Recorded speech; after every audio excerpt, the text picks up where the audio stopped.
Sholaita ala sayyidina Ibrahim wa ala Ibrahim fil alamin innaka Hamidum Majid. Alhamdulillah, bersyukurilah untuk pertemuan kedua. Kita senantiasa semoga ada dalam keadaan sehat, bahagia dan barokah. Amin ya rabbal alamin. Bagaimana keadaan semuanya, sehat? Sehat, Bu. Alhamdulillah sehat, Bu. Ya, terima kasih. Terima kasih yang sudah dari awal gabung. Berarti spiritnya luar biasa sekali ya. Coba acungkan tangan yang pertama masuk kelas. Pak Silmi tadi kayaknya. Iya. Pak Muhammad Silmi, sepertinya yang paling pertama ya, Mas. Iya, bagus. Iya, saya yang mau buat linknya, Bu. Harus pertama gitu. Oh, Masya Allah, luar biasa. Beliau yang punya rumah, Bu. Ya, baik. Tapi ini baru ada 19 ya? Proses, Bu. Iya. Ditunggu aja ya?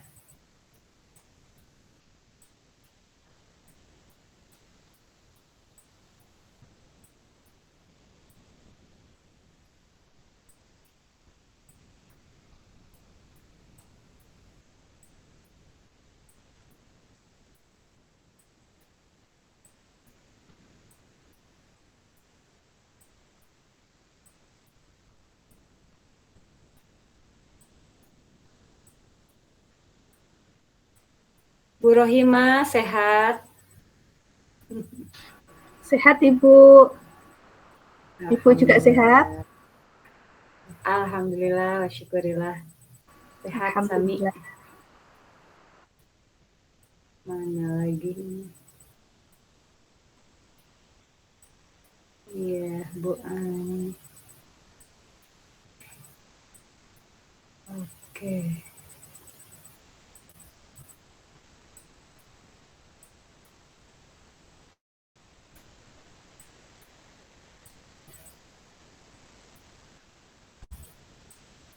Langsung saja atau mau menunggu yang lain? Langsung saja, Ibu. Siap. Langsung. Siap. Bismillah ya.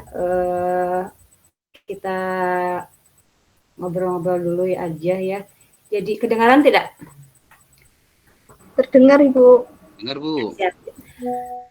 Jadi gini ya Bapak Ibu, sebenarnya untuk kelas yang B3 itu saya asinkronus ya, karena tidak ada perjanjian untuk tatap muka terus gitu ya Pak Ibu.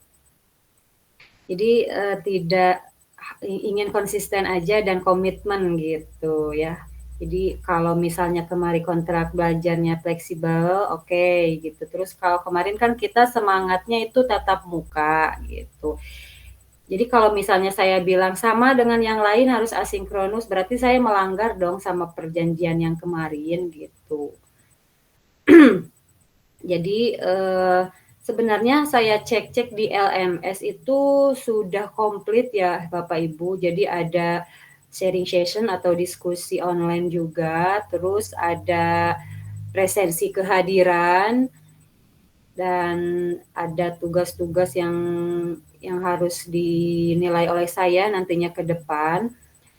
Termasuk saya tadi sudah menilai untuk sesi pertemuan ke-1, ada beberapa mahasiswa yang sudah mengisi presensi kehadiran. Nah, Bapak Ibu, bagi yang belum, saya mengingatkan untuk kehadiran itu selalu diisi ya Bapak Ibu di LMS.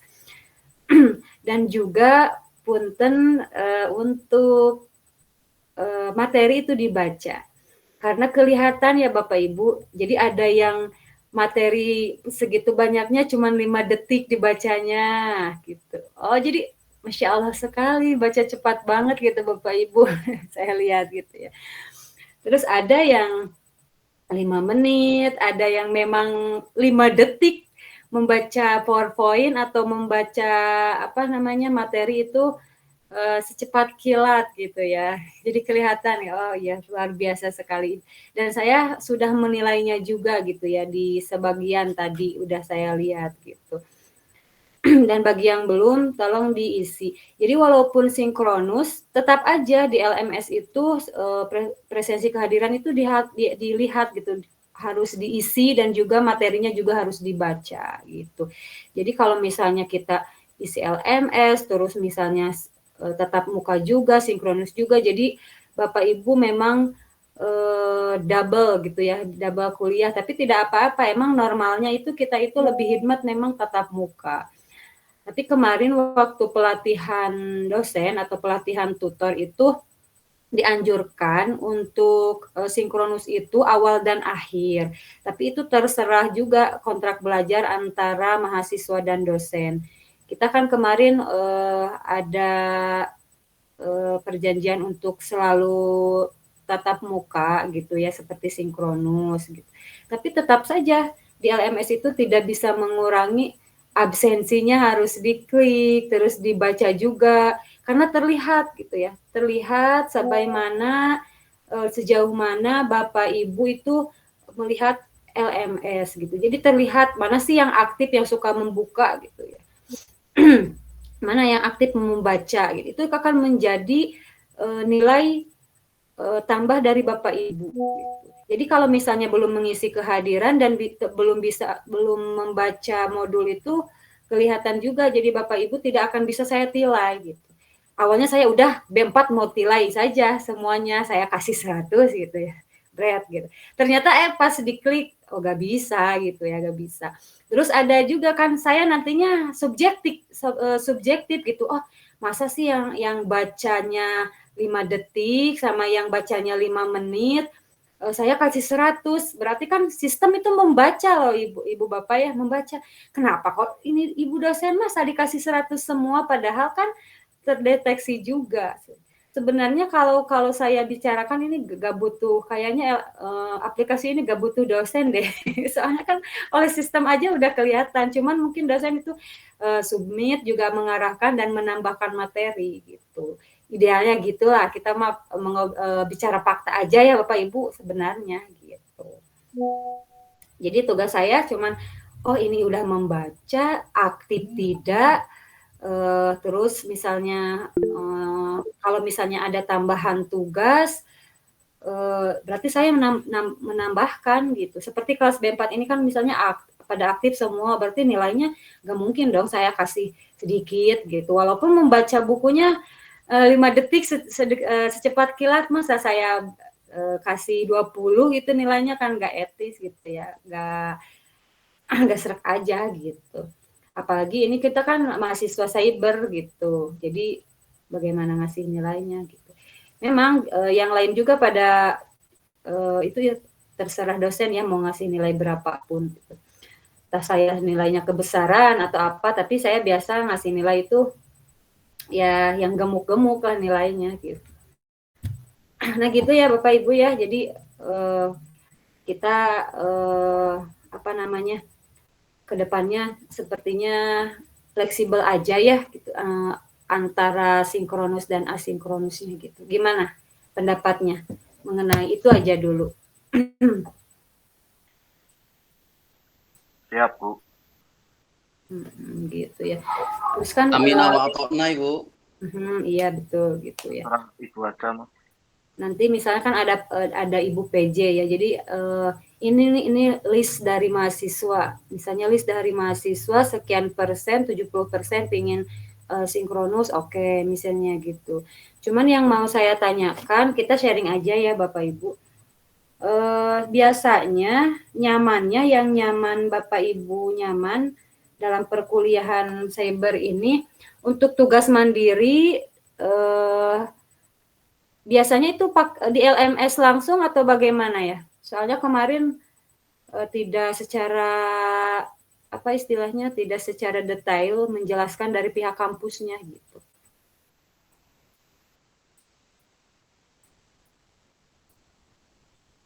Biasanya di LMS, Bu. Iya. Jadi langsung ada ya. Soalnya saya lihat kan di LMS itu ada juga ya diskusi ya, betul nggak? Iya, diskusi. Nah, diskusi. jadi saya menilai diskusi itu jadi sesuai dengan esensi yang didiskusikan ya. Jadi kan ada juga yang mengerjakan itu melalui Copas dari Gemini atau misalnya dari ChatGPT gitu. Pas saya buka-buka modulnya kembali, ini kok tidak ada dalam modulnya meskipun judulnya sama tapi bukan dari modul gitu. Mohon maaf mungkin saya nanti nilainya gak bisa 1000 gitu. Tapi insya Allah yang sesuai dengan kesepakatan kemarin, kita kan kuliah nyaman, kerja nyaman, nilai aman juga gitu. Itu sudah jadi kontrak kita. Gitu ya. Itu ya yang saya sampaikan kembali. Biasanya ada ini nggak, Pak Bu? Misalnya tugas tersendiri gitu, tugas mandiri. Kalau tugas mandiri mah itu harus 16 pertemuan atau terserah dosen ya itu ya. Jadi saya ini gurunya jadi guru yang menggurui saya itu guru mahasiswa ya. Jadi kalau misalnya nanya langsung sama sekjur atau misalnya ke grup dosen itu, jadi pada sibuk semua, bertanya semua. Jadi saya mau nanyanya sama Bapak Ibu semua. Jadi di sini kita belajar dan mengajarkan ya Pak Bu. Izin Bu. Iya, silahkan. Ya, enakan nanya sama kami aja, Bu. Biar enak, jadi biar ya seperti yang tadi, Bu. Kuliah aman, kerja nyaman, nilai A. Ya. Nah, maksud kita ini lebih kepada sebagaimana MK yang diampu oleh Ibu kan pengembangan tuh, Bu. Iya, siap. Ya, pengembangan. Yang namanya pengembangan itu kan dari yang satu jadi dua, dari yang dua jadi tiga, itu aja saya berpikirnya. Artinya, apakah kelas B4 saat ini berkembang dia, baik dari interaksinya dan lain sebagainya. Nah, saya melihat itu sudah dirasakan oleh teman-teman semua. Artinya, terus terang saja Bu, kita sekarang ini kan semester 5. Semester 1 culun banget, semester 2 setengah culun. Semester 3 agak culun, semester 4 tidak culun, semester 5 ketemu dengan MK pengembangan ini sudah nggak ada culun-culunnya Bu. Artinya interaksi itu luar biasa dari teman-teman dan lain sebagainya. Dari yang disampaikan oleh Ibu dan dari beberapa materi yang ada di hasil pertemuan pertama yang Ibu lakukan, itu ada perkembangan pesat dari kawan-kawan Bu. Interaksinya luar biasa Bu, sudah nggak ada yang malu-malu Bu di grup kami itu Bu. Nah itu kan pada tepuk tangan itu Bu. Tuh. Jadi kalau terkait masalah proses pembelajarannya ke depan, mangga fleksibel saja. Kalau bagi teman-teman yang biasa membaca, itu bisa jadi Bu nggak nyampe 5 menit yang biasa membaca. Kayak Bu Rohima, beliau biasa tadarus Al-Quran Bu. Jadi kalau membaca itu cepat Bu. Kalau seperti Pak Asif ini kan beliau biasa membaca keadaan saja Bu. Jadi keadaan yang enak dia langsung hajar aja main baca gitu, main scroll gitu aja Bu. Dan itu pun alhamdulillah kalau dari perkembangan kawan-kawan semenjak adanya MK ini, itu saya secara pribadi sangat merasakan perkembangan dari teman-teman. Begitu Bu. Jadi apalagi Ibu senangnya kalau nilai yang gemu-gemu, nah itu juga jadi harapan yang luar biasa untuk kita. Izin, ini entah kemana saya ngomongnya, ujung pangkalnya saya nggak tahu. Intinya saya izin, mohon maaf karena telat. Iya, siap. Iya, jadi gini ya Pak Nur Hadi, tadi diulang kembali. Jadi untuk misalnya, saya cek tadi Pak Nur Hadi itu belum mengisi presensi kehadiran. Saya mau kasih nilai gemuk nih sama Pak Nur Hadi tadi. Tapi pas saya cek di LMS itu belum ada nih. Pak Nur Hadi masih belum klik presensi kehadiran di pertemuan 1. Pas tadi jam berapa ya. Tapi sekarang nggak tahu. Belum bisa Bu. Belum bisa.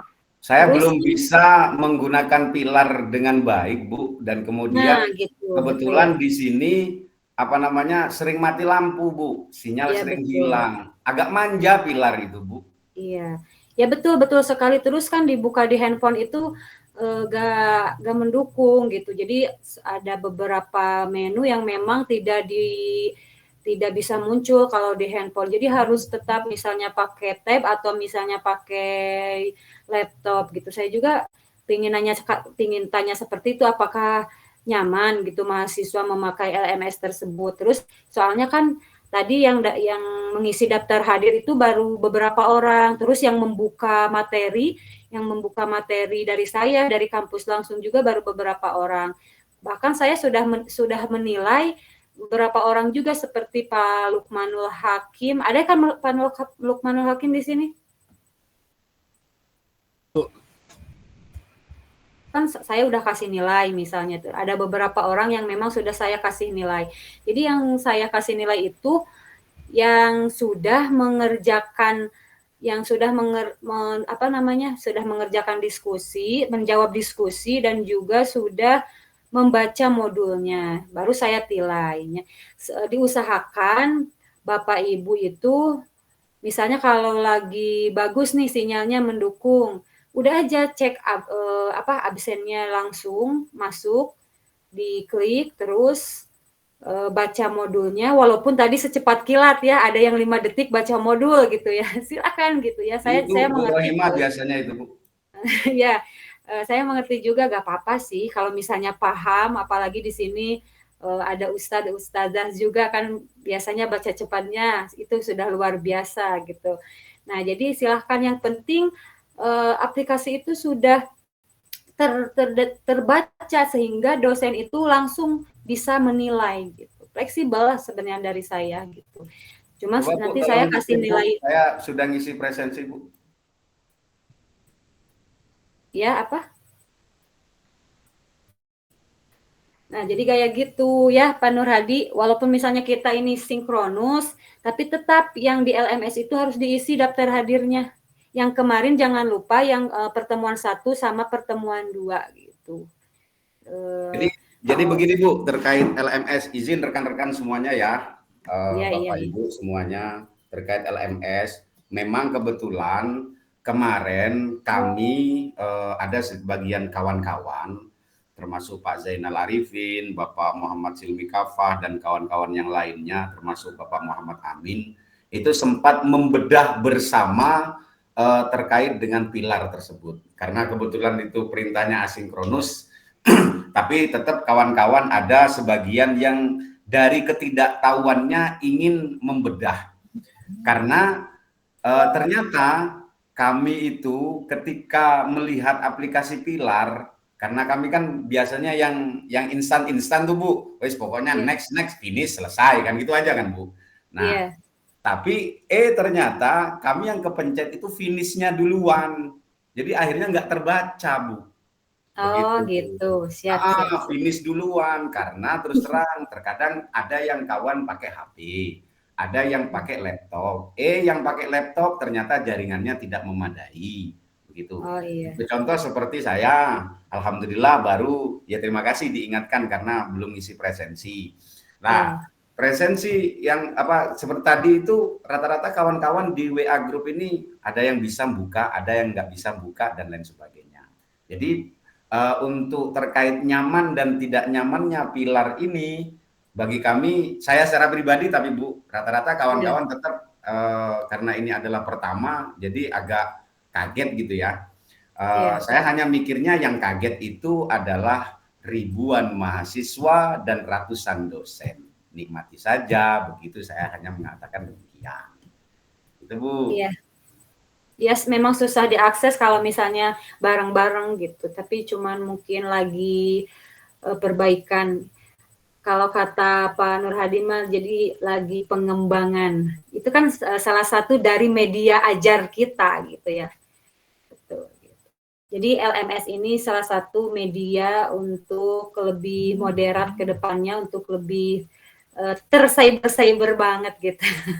Tapi kita nikmatin, betul, kita nikmatin. Berarti saya kalau kayak gini paham ya, kalau misalnya ada yang 5 detik baca atau ya bukannya malas atau apa, karena memang tidak memadai mungkinnya sistem ataupun lemot dan sebagainya. Ya, saya insya Allah mengerti dan memahami. Kalau misalnya yang penting udah finish, saya kasih nilai gitu aja mungkin ya. Bu, izin Bu. Iya, silahkan. Pak Mungkin Widi. yang 5 detik itu mungkin dari teman-teman itu sudah mendownload Bu. Oh iya, boleh. Betul Bu, karena itu ya Pak Widi ya, nggak, kalau baca di pilar itu Bu nggak kelihatan, susah lihatnya Bu. Iya. Kecil Bu. Bu langsung di full screen langsung di download Bu. Iya siap. Tapi saya boleh sarankan ya ke depannya kalau bisa, jadi selain di download itu, jadi adalah jeda waktu itu, jadi misalnya nih jeda waktu 2 menit atau 3 menit dulu, soalnya kan itu terdetek ya sistemnya gitu. Kalau saya sih dapat mengerti, tapi kan kalau sistem sama saja, jadi istilahnya kita kerja sama bareng lah. Jadi kan ada istilah penilaian, di akhir itu ada penilaian dosen juga gitu. Sudah dinilai dari awal sudah Bu. Ada penilaian dosen juga gitu. Jadi jangan terlalu mendetik-detik gitu. Siap Pak Widi, terima kasih informasinya dan tambahannya. Bisa dicek, saya barusan klik presensi Bu, bisa dicek. Siap ya, siap. Nanti dicek kembali. Oke, kalau begitu kita nanti saya akan arahkan ke LMS semuanya. Cuman sebelum saya arahkan ke LMS, saya mau men-share dulu tambahan materi dari saya, tapi sudah di-share juga di LMS. Tapi saya mau mempresentasikan, izin ya, boleh? Monggo Ibu, monggo Ibu. Boleh sekali Bu. Jangan ngantuk ya, jangan ngantuk.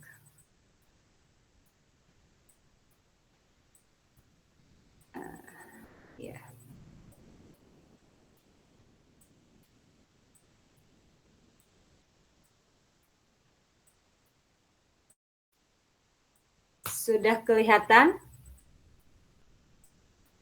Jelas, Bu. Sudah jelas kelihatan, Bu. Siap. Nah, di sini saya akan menambahkan, saya sudah ringkas dari materi-materi sebelumnya. Jadi, Bapak Ibu itu mudah memahami insya Allah ke depannya. Di sini ada konsep dasar media dan bahan ajar PAI untuk pertemuan 2. Dan saya sudah gambar di sini ada 4 gambar. Ya, apa sih itu media ya Bapak Ibu? Sudah tahulah semuanya gitu. Jadi dulu itu kan ada yang dinamakan dengan media cetak. Jadi sebelum ke media audio, media visual, dan media digital dan sosial itu ada media cetak. Di sini ada media cetak meliputi surat kabar, majalah, tabloid, buku, brosur, dan pamflet. Tentunya dari masa ke masa itu akan ada pengalaman belajar masing-masing. Misalnya dulu coba tebak yang misalnya Bapak Ibu waktu SMA-nya atau SMP-nya suka menggunting-gunting koran terus ditempel. Itu apa coba tebak? Clipping Bu. Nah, clipping Bu. Ya, clipping apa. Itu kan kalau sekarang itu jarang digunakan atau misalnya di dalam bahasa Indonesia atau apa itu sudah jarang gitu ya media ajar atau penugasan clipping. Nah, itu disebut dengan media cetak. Jadi ada surat kabar, majalah, tabloid dan buku-buku yang suka digunakan pembelajaran. Nah, saya mau bertanya nih pada Bapak Ibu, apakah mengajar di sekolah masing-masing itu masih menggunakan majalah atau buku, brosur, dan pamflet? Apakah sudah beralih ke yang lain atau dikolaborasikan gitu ya? Jadi saya tidak tahu nih Bapak Ibu masih menggunakannya atau tidak.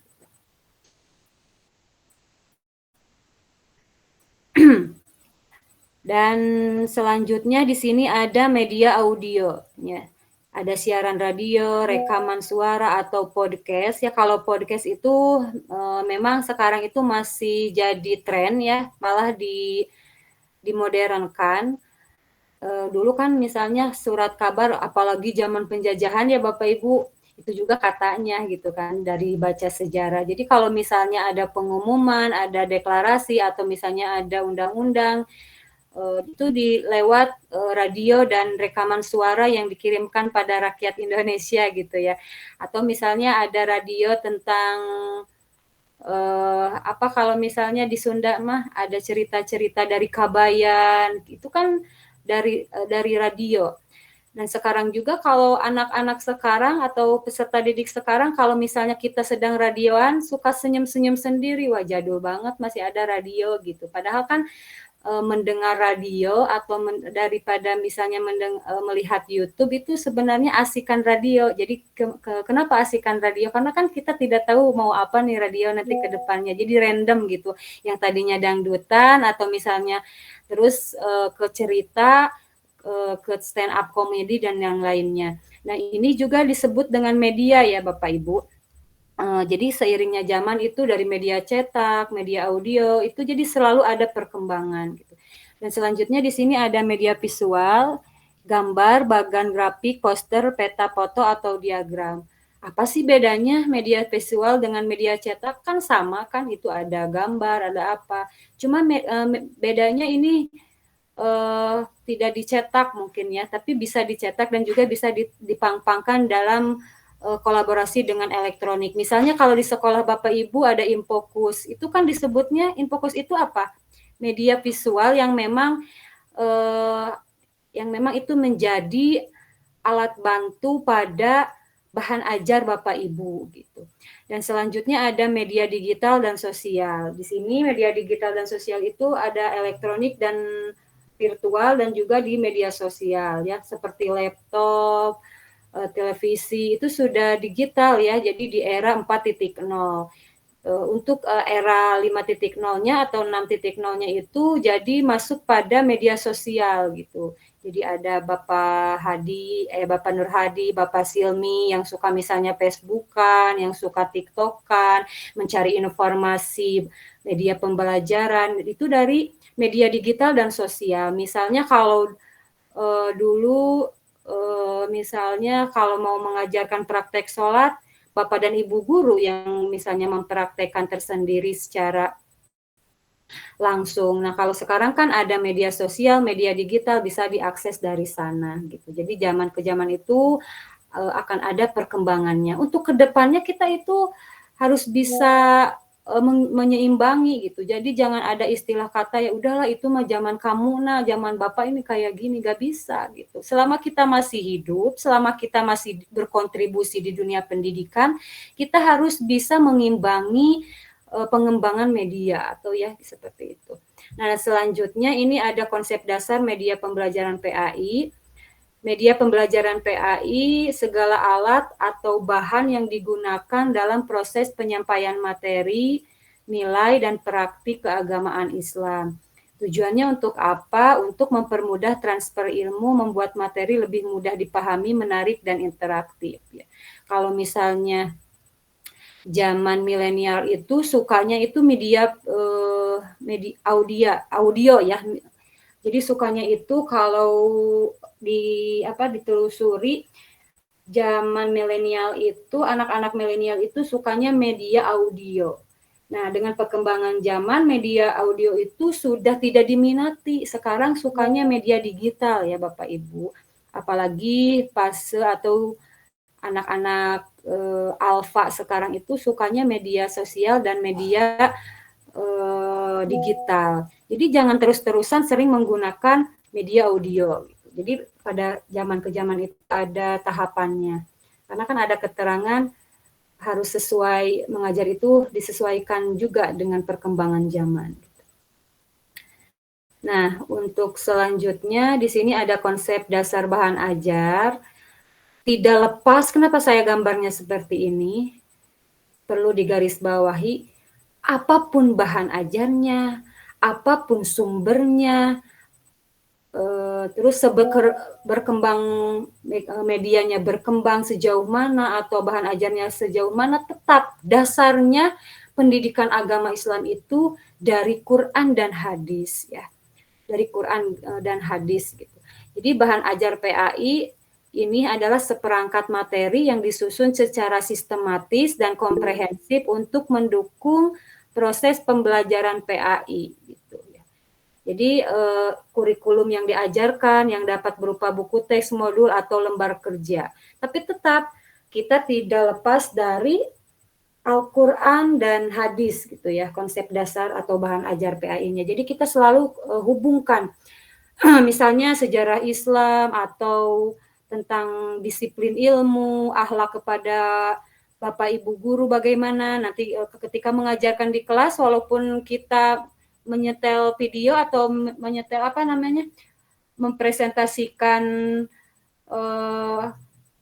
mempresentasikan media digital atau media sosial, video-video pada anak, tayangan-tayangan video, tetap kita harus bisa senantiasa dasarnya itu Al-Quran dan hadis harus disampaikan bagaimana dasarnya. Jadi jangan asal kalau dalam istilah Sundanya itu apa sih, terebulu, kalau terebulu gak tahu istilahnya, langsung instan gitu ya, melihat oh kayak gitu. Tapi kita tetap seorang guru juga harus bisa dasar Al-Quran dan hadis gitu. Kalau misalnya di Google kan tinggal cari, anak-anak itu udah pada pinter. Misalnya apa sih dasarnya dari menuntut ilmu? Oh ada hadisnya. Tetap kita juga harus bisa menerangkan karena kan ada yang bisa dijelaskan dan ada juga yang tidak bisa dijelaskan dalam Al-Quran. Apa itu disebutnya itu dalam Al-Quran? Muhkamat dan mutasabihat kalau tidak salah ya ayatnya itu. Gitu. Nah itu harus bisa menjelaskan Bapak Ibu. Selanjutnya ini ada hubungan dan keterkaitan media dan bahan ajar. Media dan bahan ajar PAI memiliki hubungan yang erat. Bahan ajar adalah pesan atau isi yang ingin disampaikan, sementara media adalah alat yang digunakan untuk menyampaikan pesan tersebut. Sebagai contoh, materi tentang rukun sholat itu adalah bahan ajar, bisa disampaikan melalui video tutorial ya yang sudah saya katakan tadi atau sampaikan tadi. Jadi gerakan sholat kita bisa di-download gitu ya, kata Ibu Bapak mah tadi bukunya 5 detik itu karena di-download gitu. Bisa juga ini dari YouTube atau dari manapun bisa di-download dan terus dipresentasikan kepada anak-anak, diperlihatkan gitu ya. Atau misalnya ada media audio visual, ada media 3 dimensi. Kalau dulu kan kartun seperti itu kan 2 dimensi, hanya berbentuk gambar. Kalau sekarang kan sudah 3 dimensi, bahkan seperti benar gitu ya. Jadi kayak benar seperti Upin Ipin. Nah itu kayak beneran itu kayak manusia gitu, bukan kartun lagi. Itu kan berarti sudah perkembangan dalam segi media gitu ya, sudah jadi 3 dimensi gitu. Nah, selanjutnya ini ada fungsi dan peran media pembelajaran PAI. Fungsinya untuk apa? Meningkatkan motivasi. Media dapat juga membuat pembelajaran lebih menarik dan menghilangkan kebosanan siswa. Kadang kenapa pembelajaran PAI itu tidak diminati? Kalau dulu itu pembelajaran PAI itu dianggap mudah, Bapak Ibu. Punten ya, jadi mudah. Kata anak-anak mudah karena baca ini itu mudah. Gitu. Nah kalau sekarang rata-rata pembelajaran PAI itu dianggap menakutkan. Ya itu sudah saya beberapa survei kepada mahasiswa yang lain bahwa kenapa matematika itu menakutkan. Karena anak-anak sekarang ketika dites baca Quran itu belum bisa. Karena dasar dari rumahnya misalnya tidak diajarkan oleh orang tuanya atau orang tuanya langsung les baca BTQ, sedangkan itu kan terbatas kalau kita tidak bisa mengajarkan dari rumah ya. Nah akhirnya kita kalau misalnya tidak pakai bahan ajar, tidak tidak menggunakan media atau bahan ajar yang menarik, itu akan monoton, siswa itu tidak mau membaca Al-Quran. Jadi ini fungsinya media itu dapat membuat pelajaran lebih menarik. Bisa kan kita mendownload aplikasi, kalau misalnya di anak TK, oh ada gambar ro-nya, terus bilang ro gitu. Walaupun kita bisa ro, tapi itu akan menjenuhkan. Coba misalnya Ibu Ratu kepada siswanya ro, terus ba ba, misalnya fa, misalnya Bismillahirrahmanirrahim. So, misalnya silahkan kalian ikuti ibu, itu akan menjenuhkan, tapi kalau misalnya dikasih gambar-gambar, dikasih game-game, itu akan lebih menyenangkan, sehingga tes BTK itu lebih mudah dan lebih aktif juga peserta didiknya. Yang kedua, memperjelas materi, menyederhanakan konsep-konsep PAI yang abstrak atau kompleks, misalnya replika Ka'bah untuk materi haji. Jadi gak usah kita membayangkan dulu zaman nenek moyang kita itu Ka'bah itu kayak bagaimana. Jadi gak kebayang Ka'bah itu gaya gimana. Tapi kan sekarang tinggal kasih gambar Ka'bah, replika Ka'bah, terus misalnya orang-orang yang lagi sa'i, orang-orang yang lagi pakai kain ihram, tutorial pakai kain ihram, itu jadi lebih mudah. Oh, ternyata lebih mudah. Jadi gak usah kita mewajibkan manasik haji misalnya ya. Manasik haji itu kan memang perlu dana yang luar biasa. Tapi kalau misalnya kita sudah istilahnya tutorial, melihat dulu di video, berarti pas ketika ada kesempatan untuk manasik haji atau praktik manasik haji misalnya antar kota atau antar kecamatan, peserta didik kita itu sudah pada mahir karena melihat dulu tutorialnya di media gitu ya, atau misalnya disuguhkan oleh Bapak Ibu gitu. Yang selanjutnya ada mengatasi keterbatasan, mengatasi kendala ruang dan waktu, misalnya peristiwa sejarah Islam dapat ditampilkan melalui film dokumenter gitu. Tentunya Bapak Ibu itu pernah mendengarkan guru ngaji itu cerita tentang cerita-cerita Nabi Ibrahim. Mungkin imajinasi kita itu berbeda-beda ya Bapak Ibu. Ada yang dibakar Nabi Ibrahim itu dibakar kayak gimana ya gitu. Jadi yang terlihatnya itu cuman guru ngaji aja yang bercerita. Jadi yang melihatnya itu guru ngaji sedang ngadongeng gitu, sedang mendongeng gitu. Tapi kalau misalnya sekarang ditambahkan dengan media visual atau media digital, langsung anak-anak itu secara tidak langsung memahami, melihat gambar-gambar ketika berlarian gitu ya, orang-orang kafir, terus ketika cerita-cerita Nabi Nuh gitu, membuat kapal itu kan ada gitu ya, dibuat kartun atau misalnya dibuat animasi yang lainnya, itu akan lebih menarik gitu. Terus akan simple, kita tidak akan terlalu capek, kita juga cukup menyimak, anak juga menyenangkan mengajarnya. Terus selanjutnya ada memfasilitasi interaksi, mendorong interaksi aktif antara guru dan siswa. Jadi bisa kita memberikan stimulusnya itu adalah berbentuk video, nanti akan ada respon-respon positif dari siswa atau dari peserta didik ya. Kadang-kadang kan kalau kita berbicara kitanya yang menjelaskan atau yang bercerita kemana aja, kayak Bapak Ibu, saya sedang menjelaskan sekarang, Bapak Ibu kemana, ada yang ke dapur, ada yang ke jamban, atau ada yang scroll TikTok atau apa gitu ya. Tapi kalau misalnya saya nih kasih video nih, saya kasih video, pasti Bapak Ibu antusias, wah asik gitu nonton gitu, gak monoton gitu. Gitu aja simpelnya ya Bapak Ibu. Nah selanjutnya, mohon maaf bentar. Halo Bapak Ibu, masih ada? Hadir Bu. Hadir Bu. Enggak scrolling. Cuma bikin status saja kok Bu. Iya siap, nggak apa-apa.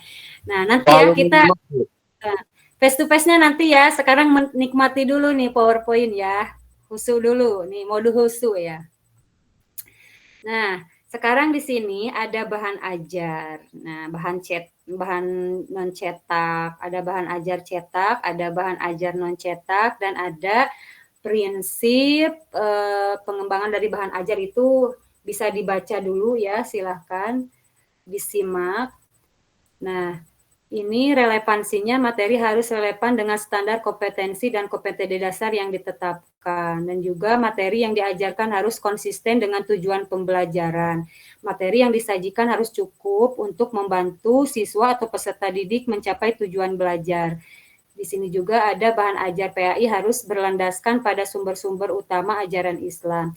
Jadi Bapak Ibu itu harus nyambung kalau melihat bahan ajar gitu, penambah bahan ajar. Misalnya di RPP atau di modul ajar itu Bapak Ibu itu menjelaskan tentang rukun sholat gitu. Jadi cari materi di YouTube atau materi di internet itu harus yang menjurus supaya peserta didik itu hafal tentang gerakan sholat dan bacaan sholat gitu. Jadi jangan ngawur gitu, jangan nggak nyambung gitu. Terus ada bahan ajar cetak. Misalnya membuat sebuah kuis, jadi silahkan tempel. Bapak Ibu bisa misalnya membuat gambar tentang orang yang sujud, download gambar misalnya di YouTube atau di Google, terus kita gunting-gunting, terus silahkan anak suruh tempel, silahkan tempel atau misalnya susun dari takbiratul ihram hingga salam, itu akan menjadi respon yang positif dari siswa, walaupun kita misalnya tidak menggunakan infocus, kita bisa membuat bahan ajar yang dicetak kayak gitu. Misalnya silakan tentang membuat quotes Islami yang berhubungan dengan sholat. Berarti kan anak-anak misalnya membuat di dalam kartu itu, kita bagi kartu, membagi kartu, terus anak misalnya sholatlah sebelum disolatkan. Silahkan tempel di papan tulis. Yang paling bagus saya kasih approve atau apresiasi kecil apalah dari Bapak Ibu. Itu juga bahan ajar yang memang tidak membuat jenuh siswa gitu ya. Jadi tidak hanya bisa dikembangkan walaupun kita sekarang di fase media sosial, media aja, tapi bisa dikolaborasi. Misalnya media sosialnya itu kita cari-cari tentang gambarnya atau tentang cari-cari bagaimana sih guru-guru di luar sana, guru-guru di Aceh, guru-guru di Jawa Barat, guru-guru di provinsi lain cara mengajarnya. Nah, berarti kan kita bisa melihat di media sosial, kita terapkan kepada anak didik kita atau peserta didik kita itu dengan media cetak. Karena saya misalnya di kampung saya itu gak ada sinyal atau misalnya belum ada infocus, bisa menggunakan bahan ajar cetak gitu. Atau misalnya bahan ajar non cetak seperti tadi infocus atau misalnya suara-suara mahorijul huruf misalnya dari handphone, coba tebak ini huruf alfa, misalnya fa atau apa, ini coba di handphone satu orang, kalau misalnya tidak punya laptop atau infocus, silahkan satu orang sini ke depan, terus pegang HP kita, silahkan cek ini yang mana, ini mahorijul hurufnya dari mana, misalnya H dari mana, Ho dari mana, Fa dari mana gitu. Fa misalnya dari halak atau safatain berarti diklik. Itu ada sekarang ya, tinggal di-download aja oleh Bapak Ibu, kuis-kuis tentang PAI gitu, banyak gitu ya, tebak-tebakan atau apa, tinggal memuat di handphonenya aja gitu. Jadi Bapak Ibu cukup di genggaman itu handphone sudah bisa belajar itu dengan menyenangkan, walaupun misalnya belum punya laptop atau infocus, bisa dari handphone juga gitu. Oke, selanjutnya ini karena saya tidak akan banyak bercerita karena Bapak Ibu tinggal literasi aja, sudah banyak materi-materi. Ini ada studi kasus yang nanti Bapak Ibu bisa menambahkan atau bisa presentasi di sinkronus ini ya. Cukup 1 menit atau setengah menit, silahkan.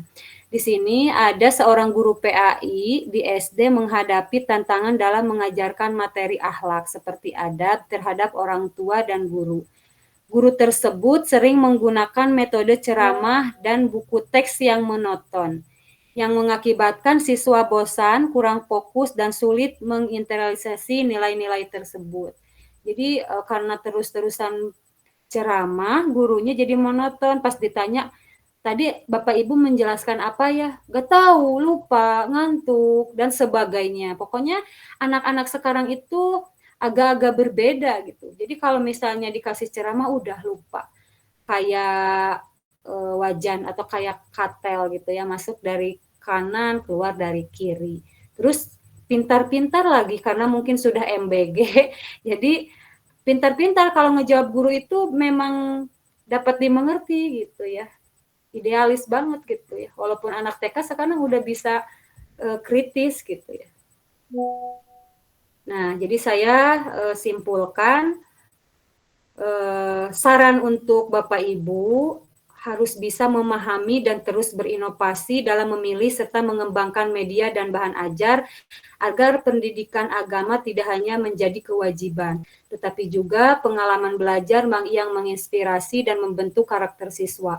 Walaupun kita guru PAI, kita itu jangan izin atau jangan mencegah anak-anak jangan punya TikTok, jangan punya Facebook, jangan punya Instagram, gak boleh, haram gitu. Ya, jangan kayak gitu. Justru kita itu harus bisa mengontrol peserta didik dengan kita mempunyai gitu. Jadi kan peserta didik misalnya membuat di TikTok atau misalnya di media sosial joget-joget atau apa, kalau kita tidak punya, kita tidak bisa mengontrol akhlak-akhlak mereka gitu. Jadi kalau misalnya kita punya TikTok, misalnya terus kita punya Facebook, setidaknya kita itu dapat mengontrol, kita bisa dikaitkan dengan pembelajaran nanti di kelas, tapi jangan langsung di komen di TikToknya, kamu kan udah dikasih tahu oleh Bapak, jangan kayak gitu, kenapa sih? Itu kan akan bukannya kita apa ya itu kurang tepat. Jadi bisa menyeimbangi gitu. Bukannya saya suruh Bapak Ibu punya TikTok atau Facebook apa, setidaknya punya media sosial apalah gitu dari yang dari tidak ketinggalan dari peserta didik. Jangan sampai kita disebut lah guru PAI-nya kuno gitu ya. Itu jangan harap kayak gitu. Sedangkan kan Islam itu selalu moderat. Islam itu tidak tertinggal karena punya Al-Qur'an. Sedangkan dalam Al-Qur'an itu sudah kalau kita kaji itu inovasinya sudah jadi zaman dulu gitu ya.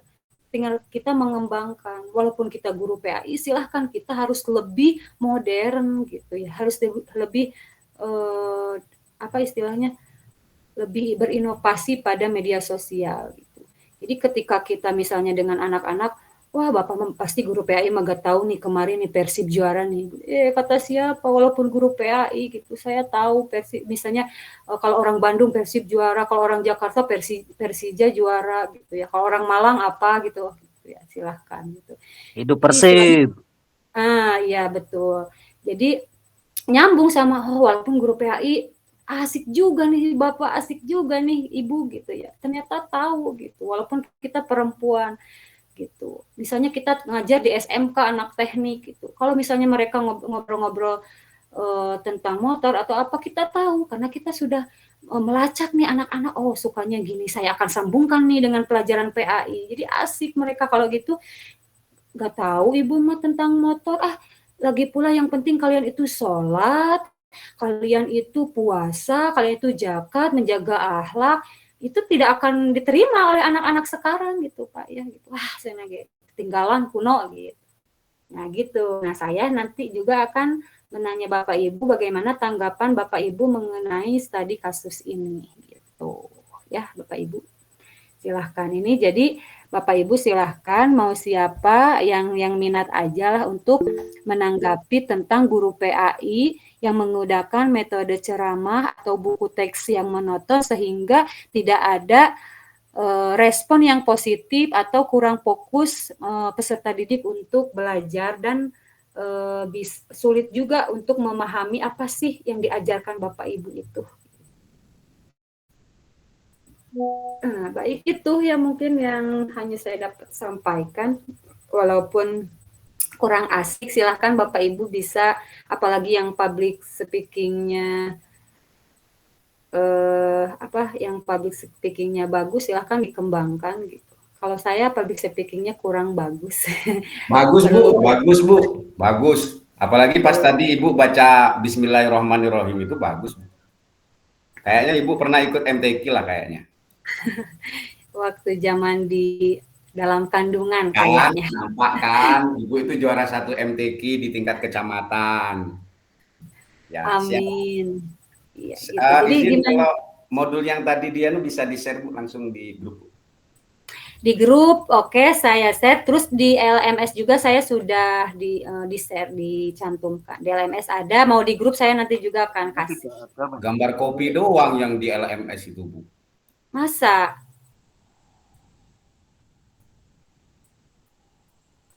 Mohon izin, Bu.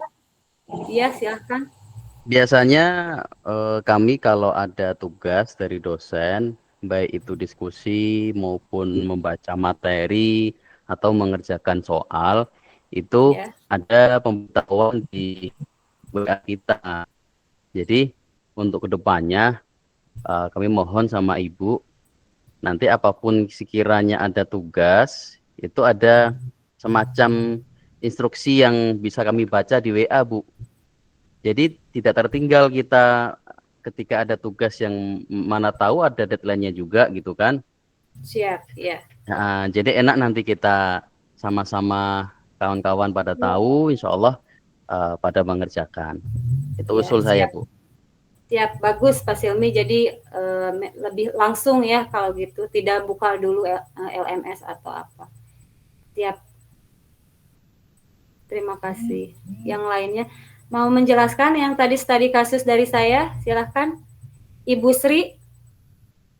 Saya Bu. Sehat? Ya, silahkan. Baik Bu, selamat siang Ibu dosen Selamat siang. yang Ya, mempesona Masya dan Allah. teman-temanku yang kami banggakan.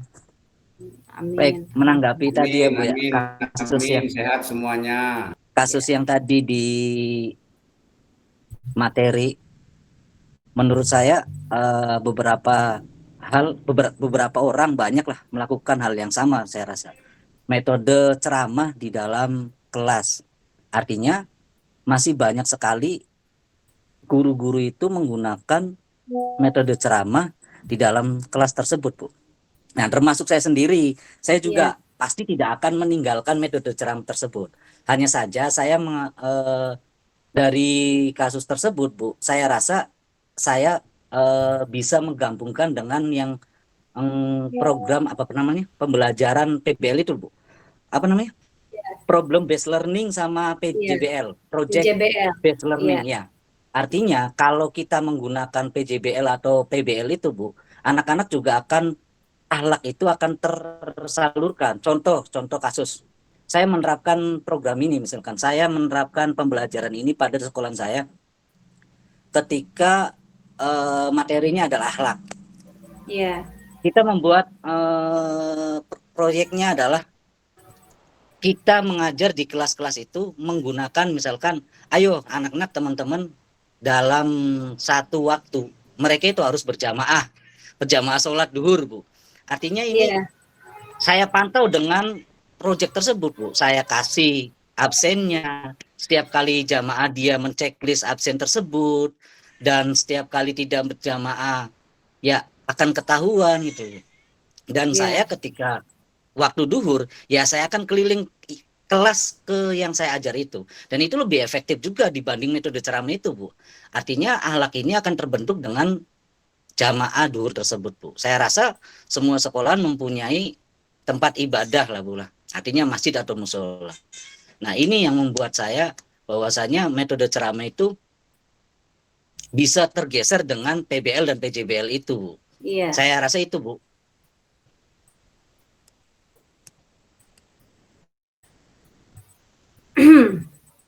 Iya betul ya, itu kan metode ya Bapak, metode dari PBL dan PJBL itu memang sedang marak digunakan oleh Bapak Ibu guru dimanapun, apalagi yang sudah menjadi guru profesional atau yang sudah PPG itu sering digunakan itu. Ini kan konsepnya itu ini bahan ajar dan media gitu, jadi penyampaian. Kalau itu mungkin menjurusnya pada metode. Ya, pada metodenya itu bisa dikaitkan dengan metode behavioristik ya. Apa itu metode behavioristik? Jadi metode pembiasaan baik yang sering digunakan Bapak Ibu PAI untuk penerapan pembiasaan baik untuk apa istilahnya meningkatkan kualitas akhlak mereka. Nah, itu disebutnya metode ya, metode gitu. Jadi bukan bahan atau media ajar. Tapi itu memang ya bagus untuk menghilangkan ceramah. Jadi ditambahkan juga dengan metode behavioristik, artinya pembiasaan baik maka akan ada respon yang baik dari peserta didik. Seperti pembiasaan sholat berjamaah, pembiasaan sholat duha, Terus dibiasakan sebelum masuk kelas itu membacakan Asmaul Husna, karena Asmaul Husna itu Bapak Ibu akan meluluhkan hati anak-anak. Jadi kalau Bapak Ibu misalnya punya anak-anak yang bandel, atau misalnya bukan bandel ya, kurang respon pada pelajaran, jadi usahakan sebelum masuk kelas itu sudah diruqyah dulu pakai Asmaul Husna ya Bapak Ibu. Insya Allah anak-anak itu akan luluh hatinya. Jadi itu termasuk tadi apa istilahnya behavioristik, jadi metode pembiasaan baik gitu ya. Terima kasih Pak Yunus, ternyata Bu, keren berarti sekali. ini Bu, artinya saya juga masih belum paham. Saya juga masih agak bimbang ketika saya mengartikan bahan ajar, modul ajar dengan metode ajar RPP itu loh. Saya masih belum tahu perbedaannya. Artinya teman-teman juga, saya juga masih bimbang kadang Bu. Modul ajar dengan bahan ajar itu sama atau tidak? Satu itu Bu. Kedua, ada modul ajar dengan RPP gitu kan. Sama atau tidak? Yang jelas itu kan isi dari semua itu Bu, bahan ajar semua kan Bu. Ada RPP, modul ajar, bahan ajar, terus ada lagi LKPD dan lain sebagainya lah, banyaklah bahan ajar sih Bu. Saya rasa, nah saya pengen tahu, saya masih bimbang ketika bahan ajar dengan modul ajar Bu. Gitu aja sih. Iya siap. Modul ajar dengan RPP itu sama. Kalau RPP itu zaman Kurtilas atau zaman kebelakang, kalau sekarang kurikulum Merdeka disebutnya dengan modul ajar. Itu masih RPP, rencana pembelajaran. Modul ajar isinya itu RPP ya, rangkaian pembelajaran. Bahan ajarnya apa? LKPD. Di dalam modul ajar itu ada LKPD. Jadi kalau namanya modul ajar, jadi itu bimbingan Bapak Ibu untuk mengajar dari mulai masuk kelas ya sampai menutup kelas ada di modul ajar, ada di RPP. Jadi modul ajar sama RPP itu sama. Bahan ajarnya apa? Bahan ajarnya ada PowerPoint. Di dalam PowerPoint kan ada di modul ajar itu dijelaskan bahan ajar yang dipakai Bapak Ibu, PowerPoint, ada LKPD. Itu sudah termasuk di modul ajar. Kalau sekarang itu modul ajar itu sudah termasuk semuanya, LKPD masuk modul ajar, terus CP, capaian pembelajaran, jadi masuk modul ajar. Kalau dulu RPP dipisah, rencana pembelajaran ini, modul ajarnya, bukan modul ajar, bahan ajarnya ini terpisah, LKPD-nya terpisah. Kalau sekarang di modul ajar itu komplit, ada LKPD, ada misalnya rating untuk menilai siswa, instrumen, itu masuk dalam modul ajar. Nah, kalau tadi yang Bapak sebutkan PJBL, PBL mah itu metodenya, metode ajarnya gitu. Atau misalnya metode Bapak itu dengan cara mengikat cewek itu dengan cara kentring-kentring, nah itu metodenya gitu ya. Atau misalnya dengan cara metodenya dengan cara dikasih jajan terus, itu metodenya gitu. Metode untuk menarik simpati istri itu bagaimana? Itu metodenya. Kalau bahannya apa? Bahannya itu berarti Bapak Ibu harus menyiapkan uang dan kata-kata romantis. Itu bahan ajarnya, Pak. Ya. Kalau metodenya yaitu dengan cara apa? Dengan cara mendekatinya, nah gitu. Dengan cara membiasakan Bapak lemah lembut, itu metodenya. Kalau misalnya bahan ajarnya Bapak harus punya uang banyak Bapak itu, baru istri Bapak akan luluh, nah gitu. Kayak gitu. Dengerin Pak Yunus. Jadi RPP sama guru itu sama-sama aja, cuma karena kurikulum di kita itu jadi proyek terus-terusan, jadi diganti nama kayak gitu. Dulu RPP. Nah itu dia Bu, makanya semakin hari guru ini semakin bingung Bu. Semangat. Menurut saya sih Bu. Iya Bu, jadi banyak administrasi yang kita penuhi, sehingga saya rasa fokus terhadap ngajar juga saya rasa sudah tidak bisa fokus juga Bu, menurut saya. Jadi ya lagi-lagi kembali lagi Bu, pada akhirnya guru-guru metode ceramah lagi Bu, balik lagi seperti itu. Saya pribadi juga mengalami hal itu Bu, ketika saya sudah menemukan bahan ajar yang sesuai dengan metode yang sekian. Ketika sudah ada instruksi dan lain sebagainya dari kepemerintahan, ya sudah buyar semua metode ajar dan bahan ajar itu Bu. Iya. Ya kalau misalnya tadi PBL ya, itu kan misalnya PBL. bahan ajarnya kita metodenya PBL ya. Metode belajarnya mau pakai PBL nih. Tapi kita bahan ajarnya menggunakan apa? Menggunakan koran. Silahkan anak-anak, ini ada koran. Berarti bahan ajar korannya. Di koran ini ada longsor yang mengakibatkan penduduk atau warga itu kehilangan rumahnya. Silahkan anak-anak diskusikan. Diskusinya itu berarti menggunakan metode PBL, jadi memecahkan masalah. Kalau bahan ajarnya tadi apa? Ya koran tersebut, itu disebut dengan bahannya. Bahannya dari mana? Dari koran. Nah, kayak gitu. Atau misalnya Pak Zainal itu punya Facebook. Lihat di Facebook ini ada anak-anak yang lagi perundungan ya. Nah, menurut kalian silahkan diskusikan. Nah, diskusi tersebut atau pemecahan masalah tiap kelompok itu PBL. Ini bahan ajarnya dari mana? Dari media sosial. Nah, kayak gitu. Itu PBL. Kalau PJBL, silahkan. Ini ada Bapak mempunyai bahan ajar, itu ada kertas. Ini bahannya. Terus ini materinya tentang sholat. Silahkan kalian membuat produk yang menghasilkan bahwa tutorial menghasilkan misalnya pamflet atau apa. Jadi peserta didik itu membuat misalnya gambar tentang sholat, terus ditempel, itu PJBL. Jadi membuat produk gitu yang menjelaskan tentang sholat kayak gitu. Itu metodenya. Kalau PJBL, PBL metode. Terus tadi misalnya pembiasaan baik itu metode behavioristik. Kalau bahannya itu sumbernya itu dari mana?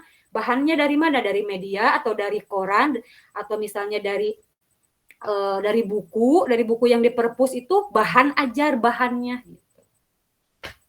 Ya mungkin udah siang gini agak-agak pusing ya Bapak Ibu, tapi insya Allah seiringnya waktu Bapak Ibu akan mengerti ya, insya Allah. Saya juga lama ngerti. Iya, terima kasih Bu. Karena saya pribadi Bu ya itu saya juga bingung juga ketika menghadapi anak-anak dengan heterogen skill yang mereka ituin gitu Bu ya, yang mereka punya. Ya pada akhirnya lagi-lagi balik lagi saya menggunakan metode ceramah Bu untuk mengajar itu. Ya bahan ajarnya apa? Lagi-lagi ya buku lagi Bu. Saya rasa saya ini belum jadi guru yang profesional Bu. Makanya saya pribadi pengen ikut pelatihan guru-guru profesional gitu Bu. Nah, saya rasa itu pelatihan guru itu Bu sangat penting untuk meningkatkan skill atau kualitas guru tersebut. Iya. Hanya saja ya lagi-lagi guru punya waktu tidak untuk mengikuti pelatihan itu Bu. Iya.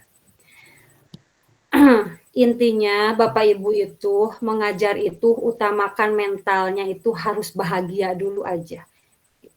Mentalnya harus bahagia dulu gitu. Iya Bu, barang duit Bu. Iya, faktanya banyak metode, banyak sekali ilmuwan-ilmuwan atau profesor-profesor yang mengemukakan metode ini yang cocok, yang akhirnya kita kembali lagi ke metode ceramah. Karena apa? Karena kita mentalnya belum siap, belum bahasa bahagia, dan intinya gajinya kita itu kurang sejahtera gitu ya. Itu real fakta ya Bapak ya. Sebenarnya kita itu guru-guru itu bisa berinovasi, bisa kreatif kalau kita misalnya sejahtera juga dengan materinya gitu. Bukannya kita tidak ikhlas beramal atau tidak ikhlas, tapi yang intinya kita itu harus seimbang, karena hidup itu harus seimbang. Nah, karena kita itu sudah menjadi mahasiswa, bukan lagi siswa, mahasiswa itu berarti harus bisa membawa perubahan. Bagaimana caranya? Dengan dana yang minimal, dengan honor yang minimal, tapi tetap pembelajaran menyenangkan. Kita senang, anak-anak senang. Silahkan berinovasi. Nanti saya akan buatkan tugasnya supaya Bapak berinovasi, tapi tidak akan ribet. Bagaimana caranya? Dengan gambar di WA yang dikirim saya, anak-anak bisa senang belajar nih. Nah, gitu. Bapak Ibu cukup membawa handphone. Anak-anak, lihat ini gambar apa? Wah, Pak, itu mah gambar yang sedang selfie, terus itu mah gambar orang-orang yang sedang selfie, terus kasih bantuan sama orang-orang sedekah tapi di selfie. Oke, jelaskan menurut kalian apa? Itu saya rasa 40 menit anak-anak menerangkan, itu Bapak Ibu nggak akan kerasa capek. Bapak Ibu mah tinggal gini aja, ya bagus, bagus. Biarkan anak-anak yang menjelaskan tentang gambar tersebut. Tidak akan anak-anak saya akan menjelaskan tentang sholat, rukun sholat ada 17 sehingga kita capek minum udah 2 gelas tetap capek. Tapi kalau kita udah suguhkan aja, kita baca salam, baca Asmaul Husna, terus kita kasih ice breaking dulu, semangat dulu, baru kita kasih perhatikan gambar apa. Nah, silakan anak-anak misalnya memantau itu gambar itu ada yang misalnya bilang itu gambar orang yang ria, itu gambar, silakan ceritakan. Dari anak-anak bercerita misalnya dalam kelas ada 20 atau 30 kali 5 menit udah berapa jam. Have fun kita mengajar, anak-anak mengerti, anak-anak aktif, kita juga have fun, gak terlalu capek gitu. Dari media dari gambar aja, dari media gambar aja.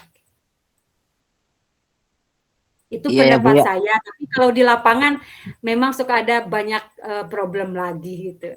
Ya iya Bu, ya betul Bu. Saya sepakat dengan Ibu yang tadi. Pernyataan-pernyataan Ibu luar biasa. Artinya saya itu Bu, termasuk guru yang pesimis dalam dunia pendidikan Bu. Tapi saya mengajar itu, ya saya suka mengajar gitu loh. Tapi saya pesimis dengan sistem pendidikan yang ada di Indonesia ini loh. Saya rasa, ya saya ingin bertanya kepada Ibu, kapan sistem pendidikan Indonesia itu bagus sebagus Finlandia misalkan Bu? Atau jangan jauh-jauh lah, Australia saja Bu. Iya. Kalau menanyakan kapan, ya itu bukan pada negara, tapi pada diri kita. Ya kalau kitanya siap tapi negaranya nggak mendukung Bu, ya sama saja. Iya, nggak mendukung. Jadi istilahnya gini ya, kalau kita memang menuntut orang itu karena seiringnya waktu itu jadi beda-beda kebijakan terus. Ketika misalnya, kenapa kita kuliah lagi, introspeksi, kenapa kita kuliah lagi? Berarti kita ada yang harapan, saya pingin S1, saya pingin ilmu, saya pingin PPG. Ketika kita sudah kuliah, ternyata PPG dihapus prajabnya, mau ada prajab. Kita misalnya ngendor lagi, menyesal kuliah. Nah, kalau kita bisa menyiasatinya, kita itu akan tetap semangat. Kita positif dari kita kuliah. Kenapa saya kuliah? Saya menjadi mahasiswa beruntung. Kenapa saya menjadi mahasiswa beruntung? Banyak orang lain yang punya harta tapi tidak mau mencari ilmu, tidak mau kuliah. Banyak orang lagi yang mau kuliah tapi uangnya tidak ada. Berarti saya sudah termasuk manusia yang terpilih oleh Allah yang beruntung. Uangnya ada, waktunya ada, kemauannya juga ada. Jadi tidak menutupi tidak kendor walaupun saya sudah berkeluarga atau apa, tapi kita tetap bisa kuliah. Berarti itu sudah menjadi perubahan besar dalam diri Bapak. Coba kalau misalnya Bapak tidak kuliah, bagaimana ke depannya?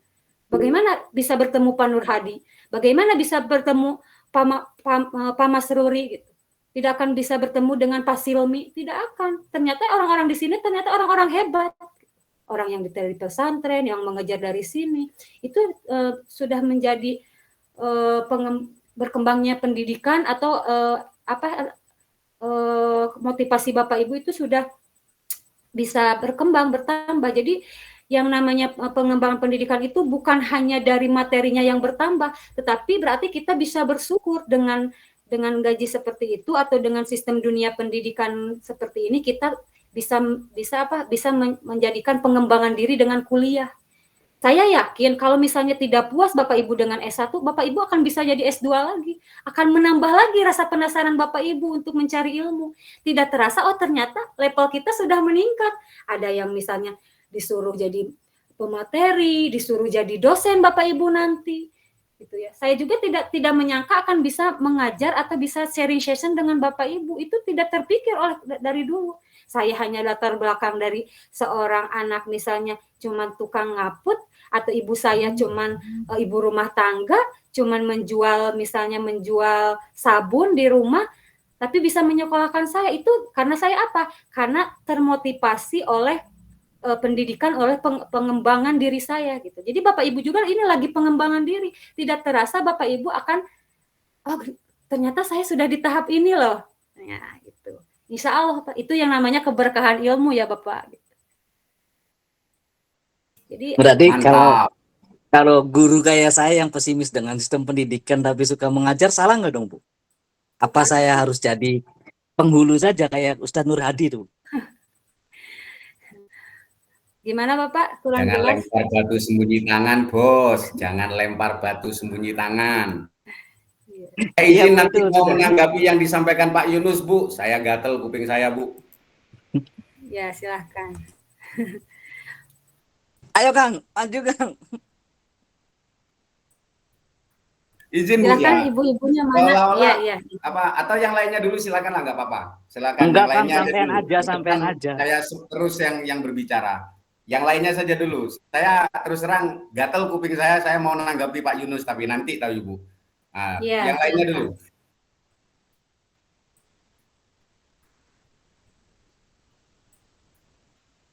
Ayo Kiai Nur, Kang Nur Hadi ngomong saja lah, biar saya dapat ilmu. Ya siap, siap. Izin Bu. Jadi yang disampaikan oleh Pak Yunus tadi, itulah karakter Pak Yunus, gitu. Itulah karakternya dari Pak Yunus. Bahwa kalau bukan seperti itu bukan Pak Yunus namanya. Itu namanya ya Pak Zainal Arifin atau Pak Muhammad Silmi atau Pak Yai Masruri gitu kan. Itulah adanya Pak Yunus. Maksud saya ketika kita menjadi pendidik ya sudah jadi aja pendidik. Seperti yang disampaikan oleh Ibu tadi, ya memang niatnya apa dari awal, niatnya apa. Dengan adanya kita sekarang menjadi mahasiswa, ya sudah jadilah mahasiswa yang baik, yang menyesuaikan dengan niatan di awal, motivasi awal. Dan yang pasti ridho bisyai itu tetap ridho bikulli ma yutawalladu minhu. Bahwa ketika kita saat ini menjadi mahasiswa dengan segala konsekuensinya, jalani saja. Sama halnya dengan pilar yang saat ini kita rasakan tanpa harus mengamati dan lain sebagainya. Konotasinya adalah seperti M. Kusnaini ini Bu. Mengamati Persib dengan Persebaya kemarin, harusnya yang Persebaya ini ada yang tidak kartu merah ini, wong cuman disentuh gitu doang. Terus emosionalnya Tom Hai sama Elian Rendes seperti apa dan sebagainya kan begitu kan. Kira-kira seperti itu. Artinya bahwa seorang pendidik dalam melaksanakan segala tugasnya dengan seabrek resiko dan lain sebagainya. Ketika dia di awal memang sudah mau jadi pendidik, jadilah pendidik. Karena ridho bisyai itu harus ridho bikulli ma yutawalladu minhu.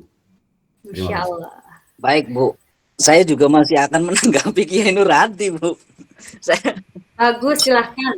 Yang lainnya coba. Saya masih agak ternyata. Yang lain nanti kita debat di luar aja. Ketika begini Bu, ketika saya menganggap guru adalah sebuah, saya pernah baca buku itu Summerhill School Bu, Summerhill School. Nah, bahwasanya seorang guru itu bukanlah dewa yang mempunyai kesucian, yang tidak mempunyai kesalahan.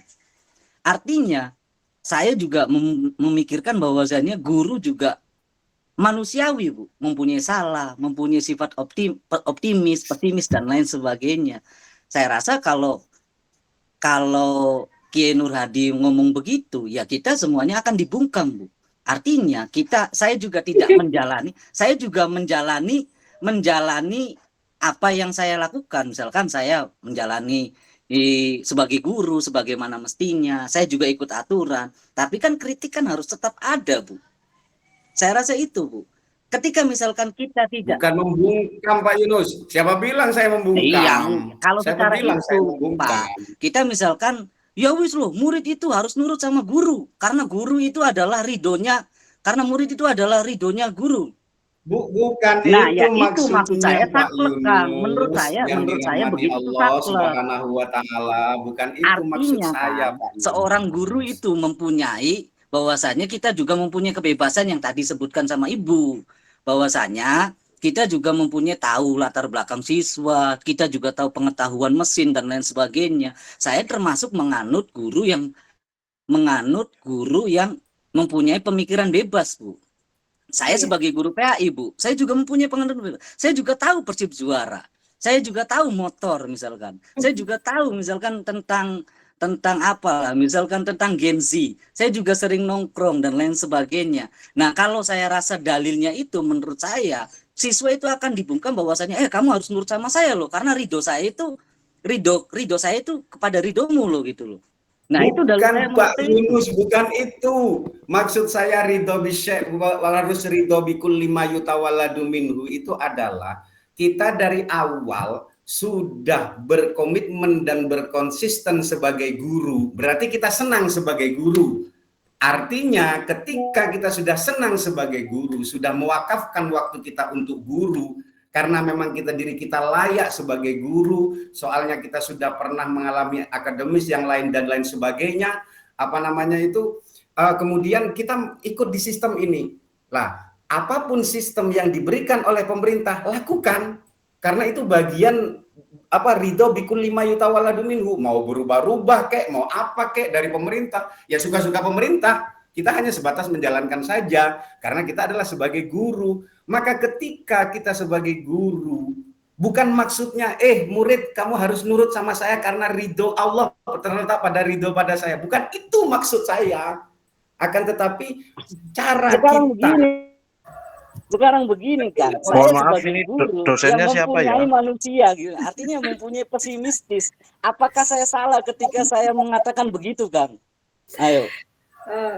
Pemerintah Baik. ini sudah, Ya. iya kan? Saya Iya. rasa dengan pengalaman-pengalaman saya mengajar, semakin banyak saya mengajar, kan, berarti saya semakin banyak tahu.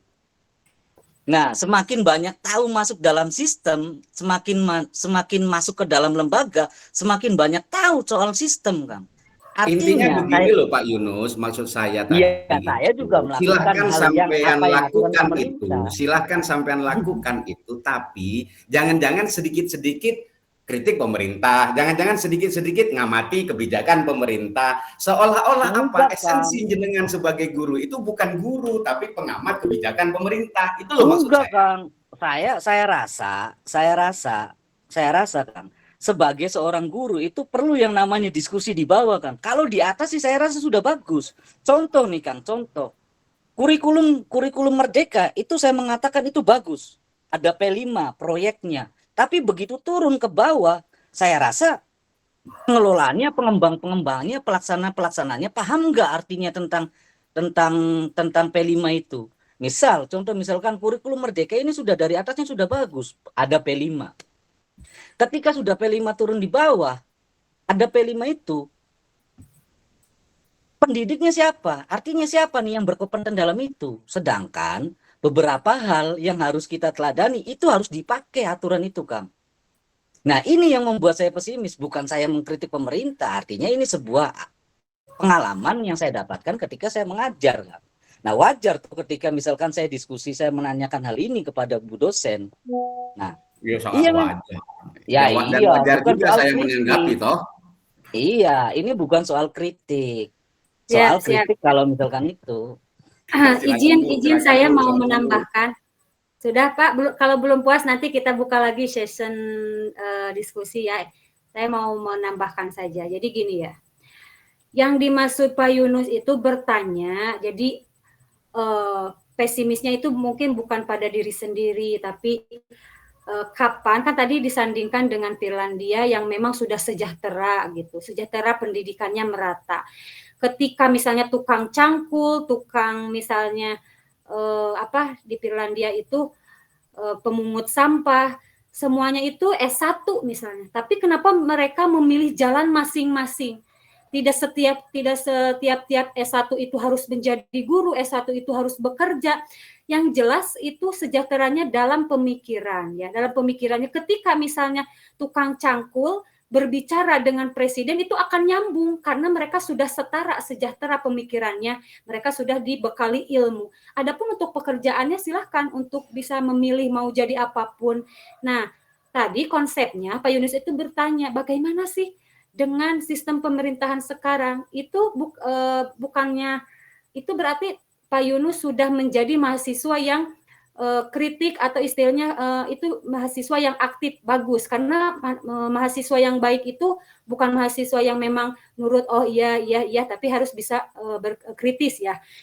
Nah, jadi istilahnya saya jawab tadi, kalau kita tanya kapan akan sejahtera atau kapan akan pemerataan pendidikan di negara kita, itu tidak bisa dijawab oleh pemerintah. pemerintah manapun, tapi bisa dijawab dengan kita sendiri. Maksudnya kayak gitu. Jadi kalau kita pesimis, kita juga harus bisa menjawab oleh diri kita sendiri.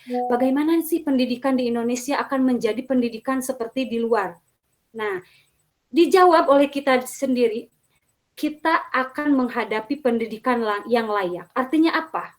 Ketika saya sekarang menempuh S1, ya, ketika saya sekarang jadi mahasiswa, berarti otomatis Bapak sedang merubah sistem pendidikan di Indonesia menjadi bagus, menjadi berkualitas. Artinya apa? Nanti anak Bapak, keluarga Bapak, itu akan termotivasi oleh Bapak. Oh, Bapak saya S1, masa saya sudah sampai SMA? Ibu saya S1, masa saya akan sampai SMA? Atau saya sampai SMP? Atau Bapak bisa sebaliknya, Bapak ini sudah S1, Ibu sudah S1, silahkan, berarti mobilitas sosialnya kalian itu harus lebih dari Bapak. Nah, secara tidak langsung Bapak dan Ibu itu sekarang sedang memperbaiki sistem pendidikan di Indonesia ya oleh kita sendiri gitu ya. Terus itu yang pertama, itu bagus ya, kata Pak Yunus. Mungkin Pak Yunus itu pemerataan dalam pendidikannya. Kalau sekarang kan kita pemerataannya bansos terus, tidak dalam pendidikan gitu. Ya, terus tadi yang kata Pak, saya meluruskan untuk yang kata Pak Hadi, jadi bukan istilahnya istilahnya kita daripada mengkritik pemerintah, ya kita misalnya udahlah kita ikuti dan memperbaiki kualitas diri. Tapi itu bagus ya, kita itu juga harus menjadi kritik pemerintah juga. Itu dalam forum ini atau dalam forum media sosial silahkan, asal ada etikanya. Jadi ini mungkin kurang klop mungkin. Bapak Pak Nur Hadi maksudnya ke sana, Pak Yunus maksudnya ke sana. Tapi dua-duanya memang itu saya setuju, itu berarah gitu. Maksudnya kayak gitu. Jadi saya juga setuju dengan Pak Yunus. Jadi jangan istilah nurut.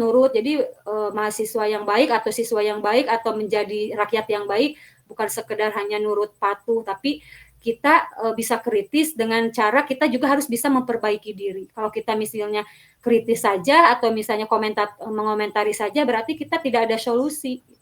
Kalau kita misalnya jadi mahasiswa yang kritis dengan solusinya, kita mengkritis negara ini, belum pemerataan pendidikannya, tapi kita sambil memperbaiki diri. Memperbaiki dirinya apa? Kita sedang menempuh pendidikan agar keluarga kita atau generasi kita lebih baik. Ketika kita sudah memperbaiki, ingin jadi S1, berarti nanti turunan kita atau istilah murid-murid kita itu harus lebih dari kita. Karena guru yang sukses itu ketika anak didiknya lebih dari kita. Ketika anak sukses berarti kita yang suksesnya. Ketika kita sukses berarti orang tua kita yang sukses, kayak gitu. Jadi ini secara sadar atau tidak disadari Bapak Ibu itu sedang menata pendidikan Indonesia yang lebih unggul, yang berkualitas. Karena kita termasuk masyarakat, berarti masyarakat kalau misalnya pemerataan pendidikannya atau S1 semua, S2 misalnya ditempuh, berarti Bapak Ibu itu sedang istilahnya apa? Sedang bermake up di negara sendiri, sedang mempercantik negara sendiri. Kayak gitu Bapak Ibu. Kita mah sebagai pendidik lajur aja gitu ya, mencari pendidikan gitu. Nah, Bapak Ibu itu berarti sedang berkontribusi untuk negara agar lebih maju pendidikannya. Bagus Bapak Ibu itu.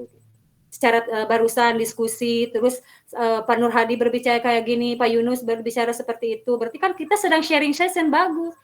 Yang belum bagus, maaf. Mana Bapak yang lainnya kok belum ada suaranya? Silahkan. Nah, gitu.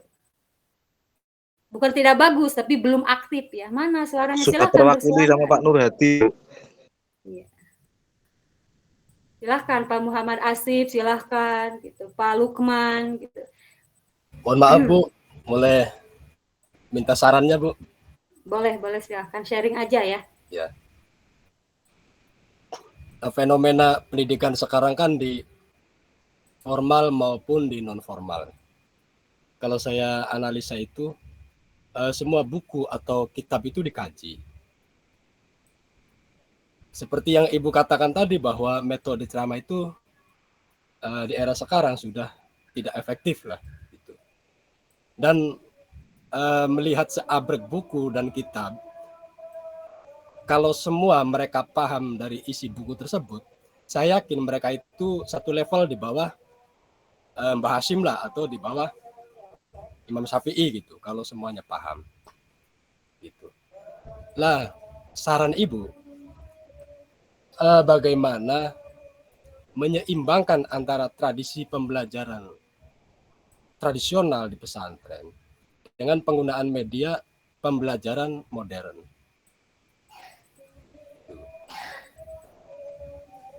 Baik, cukup?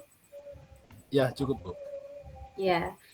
Nah, saya meluruskan sedikit. Metode ceramah itu bukan tidak dipakai lagi, tapi bukannya tidak efektif, tapi kurang efektif kalau diterapkan di misalnya di Gen Alpha. Tapi tadi kan saya sudah bilang harus bisa berkolaborasi antara ceramah, terus metode apa istilahnya membuat studi kasus dan yang lainnya. Silahkan itu kolaborasi. Tidak semata-mata ceramah tidak digunakan, itu juga harus digunakan. Terus bagaimana konsepnya? Oh, adzan ya? Adzan asar di sini, adzan asar di sana udah adzan asar belum? Udah, Bu. Sudah dari tadi. Jambi belum, Bu. Jambi belum. Jambi Sudah belum. kan, Bu? Bukit Tinggi belum, Bu. Bentar ya, adzan dulu gak apa-apa nunggu. Aceh apalagi belum, Bu. Enggak apa-apa, Bu. Pak Nur dengan nyinggung-nyinggung Pak Nur. Iya, nggak apa-apa lah, biar Aceh ada suaranya. Kan yang azan kan di tempat Bu Risma. Ya, siap Pak.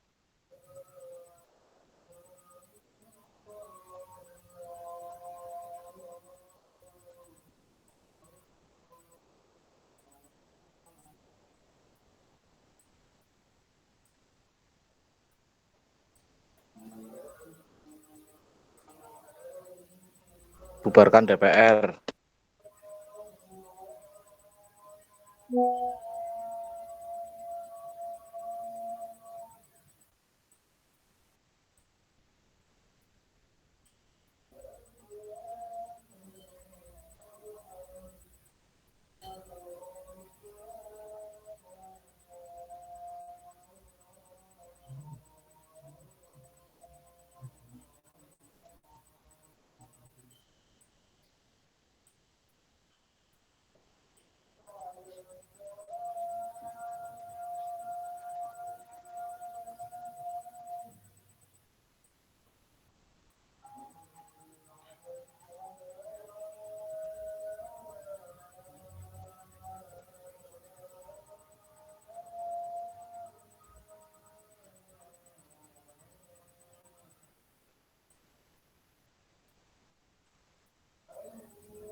Allahumma rabb hadhihi da'wati tammah.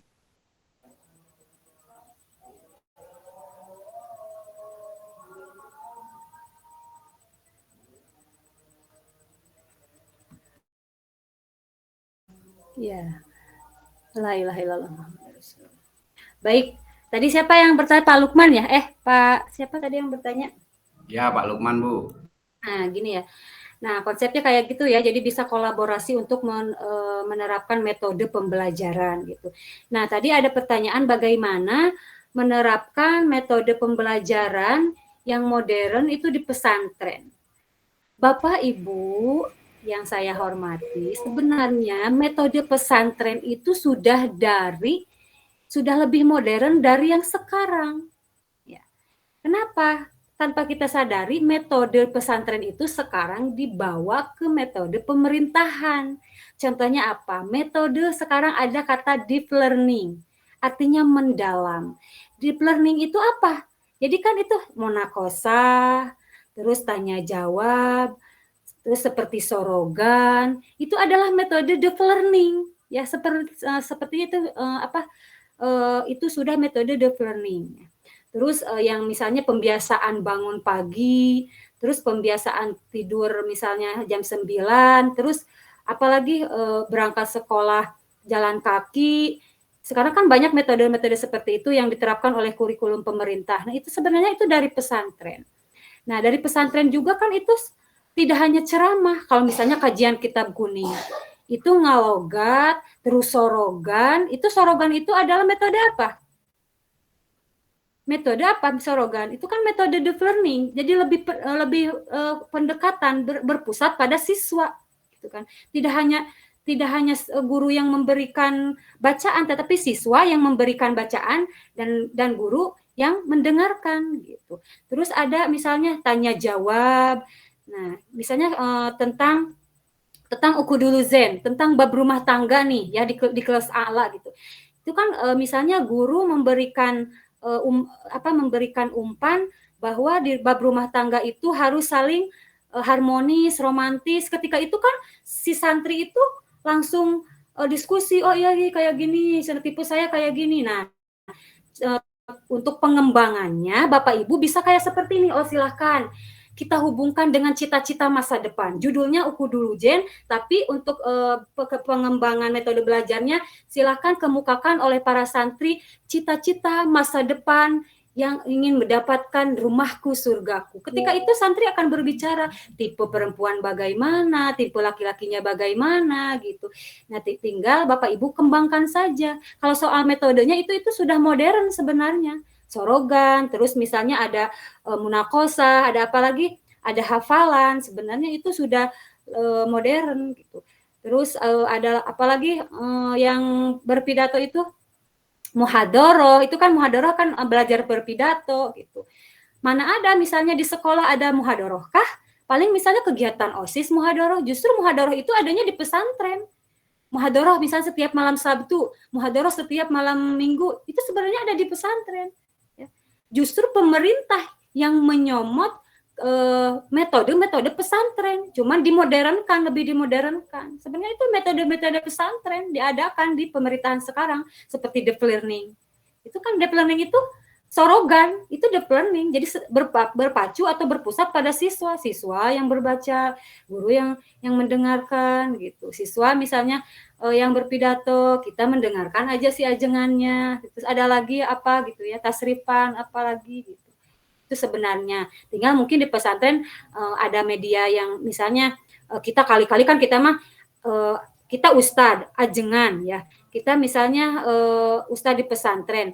Nah, karena kita sudah menjadi mahasiswa, kali-kali kita ngajinya sambil bawa laptop, nggak hanya kitab kuning aja, jadi kitab kuningnya ada di laptop gitu. Kali-kali misalnya siswa dikasih di PowerPoint, santrinya misalnya silahkan kaji tentang tarkiban tentang bab ini, kita tarkib gitu ya. Silahkan, misalnya kalau kajian kitab kuningnya tentang ilmu nahu, atau misalnya kajian sorot, kita tampilkan di layar. Bagaimana? Silahkan misalnya baca, ini tidak ada syakalnya, silahkan baca. Misalnya Al-Fatihah tidak ada syakalnya dibaca. Itu kan juga pengembangan di pesantren, bisa gitu, itu diterapkan. Kalau menurut saya. Gitu. Jadi lebih modern pesantren sebenarnya. Cuman pemerintah ya diformalkannya oleh pemerintah gitu biasa. Itu sebenarnya itu meniru pesantren, Bapak. Deep learning itu meniru pesantren sebenarnya. Itu ya, Pak Lukman. Ya, terima kasih, Bu.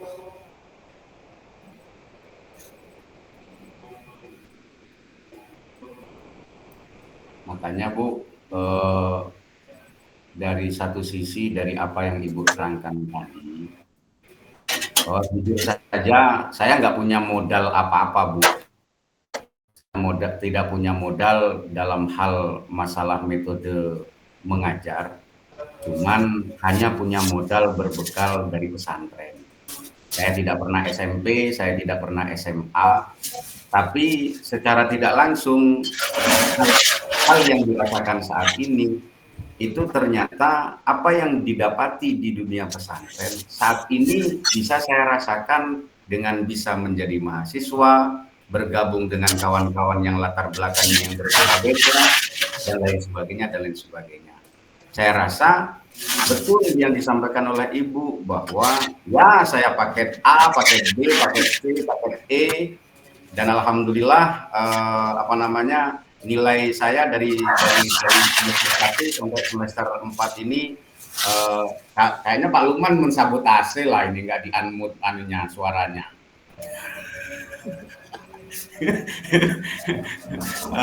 Artinya benar yang disampaikan Ibu bahwa lebih luar biasa polanya di pesantren, karena Bu, di pesantren kan metodenya baku.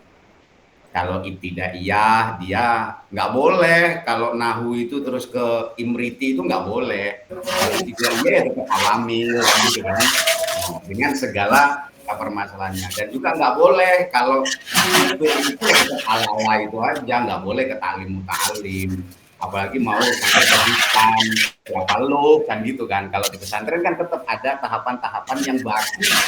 Nah, cuman kembali alhamdulillah pemerintah dan tahun menyadari akan keluar biasaan metode dari alhamdulillah kita syukuri tanpa harus mengkritiki gitu aja. Mohon maaf Pak Yunus.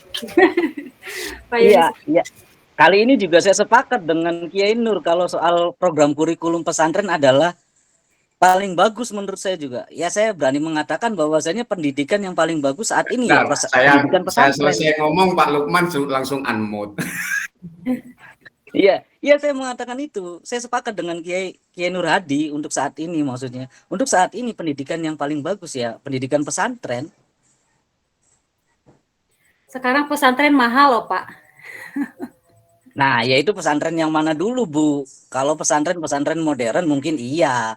Kalau pesantren-pesantren yang salafi ya kayak pesantren-pesantren Lirboyo, saya rasa nggak terlalu mahal, Bu. Cukup lah. Mahal bagi yang tidak mau. Nah, itu. Itu ya Bapak Ibu, terima kasih. Semoga yang lainnya itu bisa aktif. Ternyata saya niatnya mau sebentar, tapi tetap aja gitu ya waktunya hampir mau 2 jam gitu, gak kerasa. Kan 3 SKS Bu, 3 SKS. Iya betul, bagus ya. Bu, mohon maaf ya Bu ya, saya sama Kiai Nur Hadi itu sering itu beda berpendapat Bu, jadi dimaklumin ya Bu ya. Jangan, enggak, saya gak akan memaklumi gitu, karena itu, tapi itu mohonlah, tapi itu luar biasa ya, luar biasa. Ibunya bikin betah lama-lama Bu. Pemikiran satu pemikiran itu berarti tidak luar biasa, tapi berbagai pemikiran terus nantinya kita gabungkan berarti luar biasa. Kalau yang dimaklum itu orang gila sering dimaklum gitu ya. Tapi kalau kita mah kan guru-guru yang handal, profesional dan moderat gitu, jangan mau dimaklum. Jadi saya gak akan memaklumi, justru saya akan mengacungkan jempol apresiasi. Keren banget. Tapi saya sama Kiai Nur Hadi itu bestie Bu. Jangan dalam-dalam. Saya bestie sekali sama Kang Nur Hadi itu. Silahkan yang lainnya gitu ya, silahkan. Saya percaya yang lainnya juga bisa. Cuma saya di sini saya husnudzonnya mengalah sama Pak Nur Hadi sama Pak Yunus, teman-teman yang lain. Jadi habis ya, sama Pak Nur Hadi. Mengalah pokoknya. Jadi gitu ya Bapak Ibu, semoga bisa diterapkan, dilihat-lihat mana media yang dicocokkan dengan mengajar. Misalnya sekarang coba kita mau media cetak yang ini saya terapkan, atau saya mau media visual yang ini saya terapkan. Silahkan sedikit-sedikit, perlahan-perlahan Bapak Ibu terapkan. Insya Allah akan menjadi pembiasaan yang baik dan pembiasaan yang berkah untuk keprofesionalan Bapak Ibu dalam mengajar. Saya punya keyakinan dalam hati bahwa kelas B4 ini akan menjadi turus untuk untuk masa depan yang lebih gemilang, untuk peserta didik lebih aktif. Jadi ketika Bapak Ibu di sini sudah tepat menjadi mahasiswa dan nanti lulus, insya Allah peserta didik akan mengikuti Bapak Ibu, jejak Bapak Ibu untuk lebih menjadi mahasiswa yang kritis, mahasiswa yang dinamis, dan mahasiswa yang berinovasi dan berjiwa tinggi. Insya Allah saya yakin. Saya punya Amin. Baik Bapak Ibu, kita sebelum screenshot kita kasih approve dulu untuk Pak Yunus dan Pak Nur Hadi dan kawan-kawan lainnya. Terima kasih Bu, terima kasih semuanya. Insya Allah kawan-kawan itu tadi juga pada japri semua Bu sama saya. Idem, enggak. Gas. Soalnya kalau ngomong bersamaan Bu, itu nggak bisa ditangkap dengan rapi. Itu saja Sehat-sehat sebenarnya. Pak Nur, semoga panjang Ya. umur. Nah, itu kan ya siap, amin. Ya pada akhirnya untuk pengembangan ini itu tidak lepas dari seperti yang kami sampaikan dunia pesantren. Di situ kita diajarkan bahwa salah satu tanalul ilmu itu ada irsyadu ustadin. Kalau irsyadu ustadin otomatis yang namanya seorang guru itu tetap lebih dianggap lebih bijak. Kalau sudah bijak, apapun yang dipandangnya di hadapan terkait dengan kebijakan apapun itu pasti yang dipandang adalah sisi positifnya. Karena kita mengacu dari situ kalau dari pesantren. Seperti itu Bu, dari saya apa kata penutup saya. Terima kasih. Siap, Public speaking-nya bagus banget itu Pak Nur, Bu. Ada, kalau sudah tidak ada lagi, siapa yang bertugas untuk screenshot untuk SS untuk Pak Kosma. Print screen. Enggak, nanti bisa izin Bu, juga bisa yang hasil debat kita barusan ini bisa dilihat di YouTube kelas B4 Bu. Masya Allah, keren. Bisa dilihat Bu nanti Bu. Kecuali nanti share ada aja yang ya. dipotong-potong Bu. Ada yang dipotong-potong, ada ucapan-ucapan yang mungkin yang mengandung bla bla bla nanti akan disensor oleh admin yaitu Bapak Muhammad Fadli dari Riau. Ya, tapi jangan menjadi potong-potongan yang menimbulkan fitnah ya Bapak ya. Ya, tidak Bu. Aman Bu. Aman Bu sama Pak Saudara Adi. Baik, buka dulu kameranya semuanya. Sebelum tutup Semuanya buka dulu kameranya. Maaf, mau tanya tentang pilar Bu Risma. Ya, Pak Mas Ruri ada pertanyaan. Ya, sebelum ditutup, mohon maaf. Saya ingin menanyakan untuk pilar ya Bu ya. Untuk penguploadan tugas, itu semisal untuk besok-besok kalau kita ada tugas. Itu kalau dulu di Damel, itu kan kalau kita mengupload mungkin ada kekeliruan, kesalahan, itu kan bisa diganti atau diulang lah. Tapi kalau di pilar ini kemarin tuh ada kekeliruan itu kok memang tidak bisa diulang atau bagaimana itu Bu? Atau memang stylenya kayak gitu loh Bu? Mungkin untuk pilar mahasiswa saya belum belum mengoreksi bagaimana, karena jujur saja untuk pilar dosen juga atau MS dosen juga masih agak-agak belajar karena itu baru kan ya. Jadi saya nanti insya Allah bantu tanyakan, tapi untuk feeling saya mungkin itu ada juga bisa dirubah asal jangan di finish ya, atau jangan di submit atau apalah gitu. Tapi insya Allah saya tadi akan tanyakan kembali supaya ibu bapak itu lebih mudah ke depannya gitu. Nanti kita cari bareng-bareng dan belajar. Kemarin tuh kebanyakan teman-teman itu ya kan sudah di finish. Nah itu kalau sudah finish kita mau upload lagi ya bisa gitu loh. Paling kalau udah di finish nanti di setel gitu loh. Ya, paling kalau udah yang di finish kebijakannya ada di dosen. Dosen jangan pelit aja nilainya. Tapi kalau misalnya ke depannya kita jangan terus ingin dimaklum dosen. Kita juga yang harus cari tahu bagaimana mensiasatinya gitu. Tapi kita bareng-bareng nanti cari solusinya ya Bapak Ibu ya. Kang Mas Ruri, udah kita percaya saja sama Bu Risma. Saya rasa. Tapi kan yang lainnya beda. Insya Allah. Insya Allah lah sudah. Kita percayalah. Walaupun tadi Pak Ibu, walaupun tadi saya suruh masih belum percaya sama Kiai Nur Hadi, Bu. Ya, jangan percaya sama saya. Percayanya sama diri sendiri dan sama Allah ya. Betul Ibu, betul Ibu. Wah, the best lah.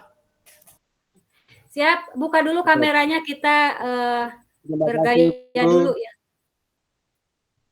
Untuk promosi UIN Salatiga supaya lebih banyak mahasiswanya. Berarti UIN Salatiga yang harus bayar pada kita ya, karena kita eksis mahasiswanya. Kalau Salatiga, Syekh Nurjati, mohon maaf ya. Syekh Nurjati kok Salatiga? Saya salah mengucap. Aduh, keren itu curiga. Salah 10 pun nggak apa-apa. Salah 10 pun. Mohon maaf, inilah ya perempuan kalau misalnya memadu. Banyak selirnya. Siap. SSC ya ini ya, bukan Salatiga. Kok malah Salatiga SSC. Siap. Disatu-duakan aja oleh Pak Silmi, silakan, atau Pak Nurhadi, silakan, boleh. Yang lainnya. 1, 2, 3. Oke, gayanya. Apalah tuh? Mau ngapain? Tangannya C. Oke ya, 1, 2, 3. Oke, alhamdulillah. Terima kasih Ibu. Ya, baik, terima kasih untuk semuanya. Semoga berkah, semoga semuanya sehat, bahagia, dan berkah. Dan kita dipertemukan kembali di session ketiga di minggu depan. Ma'assalamah ilaliko. Akhirul kalam. Wassalamualaikum warahmatullahi wabarakatuh. Waalaikumsalam warahmatullahi wabarakatuh.